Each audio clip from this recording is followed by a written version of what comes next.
Welcome to Ranger Reviews, a web series where we look at episodes of the TV show Power Rangers and then discuss them. Today we're exploring the 45th episode of Mighty Morphin Power Rangers titled The Crystal of Nightmares. We start this episode in the hallway of Angel Grove High where the 5 Rangers are hanging out by the lockers when they start talking about how they have this really terrible science test coming up.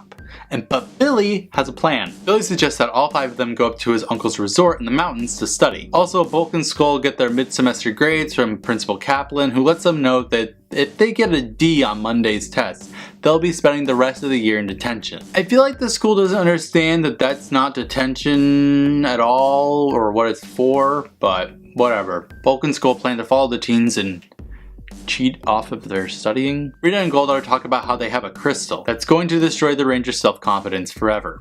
God damn it, this is going to turn into the Island of Illusion Part 3, isn't it? In a cabin in the mountains, the Rangers are all studying together and Trini suggests taking a break to go get something to eat. Here comes the stereotypes. Jason wants a big hamburger, Trini wants Chinese food, and Kimberly just wants a salad. Come on!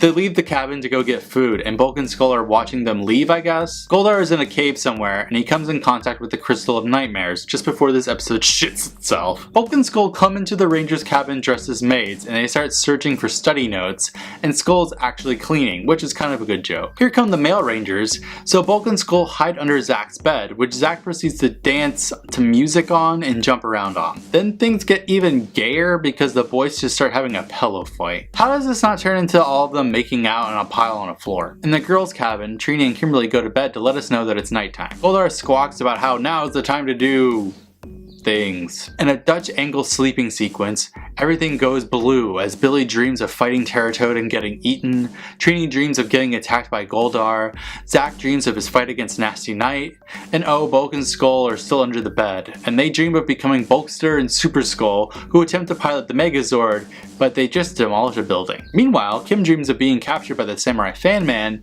and lastly, a nicely shirtless Jason dreams of fighting Goldar in the Dark Dimension. Then they all have a collective dream where Zordon fires the 5 because they're no longer capable of being Power Rangers. By the way, this is all set off screen from a totally unused scene from the No Foul Play in the Sky episode that got scrapped. The Rangers wake up in terror, and in the morning the 5 are scared of literally everything. Then we cut to Zordon, who says that Rita has used the Crystal of Nightmares, something that he has feared. Couldn't have given anyone any warning. They call the Rangers, who are super apprehensive about even answering the communicator, but Jason answers. Alpha has located the Crystal of Nightmares, and the 5 are teleported outside the cave where it is and told to go destroy it. They get attacked, and they're all fighting like early episode Billy before Jason runs into the cave to face Goldar. He dodges Goldar and destroys the crystal, and in a smiling shot with Zordon's voice layered over tight shots of them, they all keep smiling as their confidence apparently comes back. Then Ron Wasserman sings Fight while the Rangers kick some putty ass. Then Scorpina and Goldar show up, and it's Morphin time. Rita makes Goldar and Scorpina grow, and I'm just gonna be honest, this is just yet another Megazord versus Goldar and Scorpina fight that we've seen originally somewhere in the Green with Evil multi-parter. Of course, the Rangers win in the end, and Goldar and Scorpina leave to live another day. On the moon, Finster is there.